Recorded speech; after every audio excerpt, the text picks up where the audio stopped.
Friends, మొదటిసారి ఈ ఛానల్ను చూస్తున్నట్లయితే ఈ ఛానల్ను సబ్స్క్రైబ్ చేసుకోవాలని కోరుకుంటున్నాను.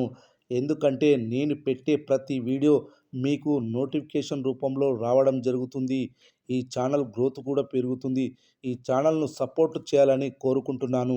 గాడ్ ఆఫ్ మాసెస్ నటసింహం నందమూరి బాలకృష్ణ డైరెక్టర్ బాబీ కొల్లి కాంబోలో మూవీ ఢాకు మహారాజ్ సంక్రాంతి కానుకగా జనవరి 12న విడుదలైన action thriller movie blockbuster గా నిలిచింది. ఢాకు మహారాజ్ బాలయ్య కెరీర్ లోనే అత్యధిక ప్రీ రిలీజ్ బిజినెస్, అత్యధిక ఓపెనింగ్ కలెక్షన్స్ వసూలు చేసిన సినిమాగా ఢాకు మహారాజ్ నిలిచింది.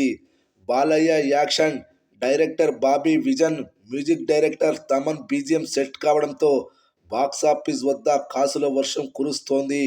ఈ హై వోల్టేజ్ యాక్షన్ మూవీ కలెక్షన్ల పరంగా కోట్లు కొల్లగొడుతోంది. ఇక ఈ సినిమా కలెక్షన్ల విషయానికొస్తే ఢాకు మహారాజ్ పాజిటివ్ టాక్ అందుకోవడంతో తొలి రోజు భారీ ఓపెనింగ్స్ అందుకుంది. మొదటి రోజు ఈ సినిమా 56 కోట్ల గ్రాస్ వసూలు చేసింది.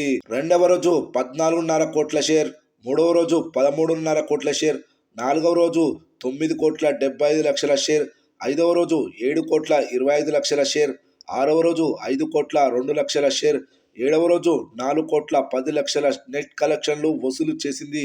ఇలా ఢాకు మహారాజ్ మొదటి వారంలో 76 కోట్ల 50 లక్షల షేర్ వసూలు చేసింది. ఈ సినిమా 8వ రోజు 6 కోట్ల షేర్ వసూలు చేసింది. మొత్తం 8 రోజుల మొత్తం కలెక్షన్స్ వచ్చేసి 81 కోట్ల షేర్, 150 కోట్ల గ్రాస్ వసూలు చేసింది. 80 కోట్ల ప్రీ రిలీజ్ బిజినెస్ జరుపుకున్న ఈ చిత్రానికి 81 కోట్లు వసూలు చేసి బ్రేక్ ఈవెన్ కంప్లీట్ చేసుకుంది. సోమవారం నుంచి లాభాల్లోకి ఎంటర్ అవ్వనుంది.